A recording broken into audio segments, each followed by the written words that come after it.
টি-20 বিশ্বকাপের ফাইনালের শিরোপা নাকি টস ভাগের উপর নির্ভর করে।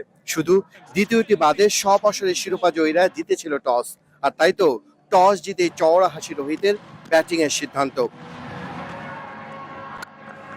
বার্বাডোসের কেনসিংটন ওভালে ইয়ানসেনের প্রথম ওভারে দারুণ শুরু কোহলি রোহিতের, কিন্তু পরের ওভারেই ছন্দ পতন কেশব মহারাজের কারণে।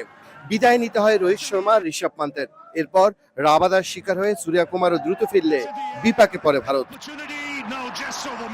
তবে কোহলি আর আকসারের ৭২ রানের জুটি ম্যাচে ফেরায় ভারতকে।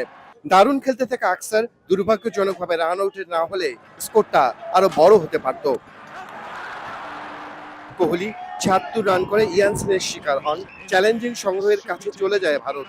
শেষ দিকে যোগ হয় শিভাম দুবের ২৭ রানের ক্যামিও। ৭ উইকেট হারিয়ে ১৭৬ রানের পুঁজি পায় ভারত।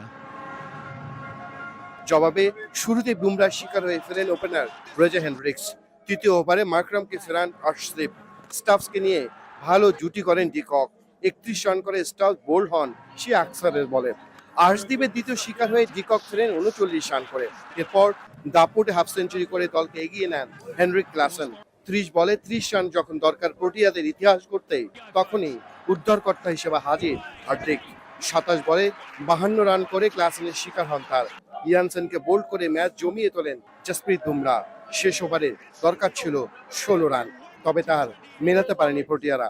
৭ রানের জয়ে নিজেদের দ্বিতীয় টি-২০ বিশ্বকাপ জিতে ভারত, আর আক্ষেপে পড়ে দক্ষিণ আফ্রিকা। অবশেষে ১৭ বছর পর আবারও টি-২০ বিশ্বকাপটা উঁচিয়ে ধরল ভারত। ১১ বছরের অপেক্ষার অবসান হলো আইসিসি কোনো টুর্নামেন্টে।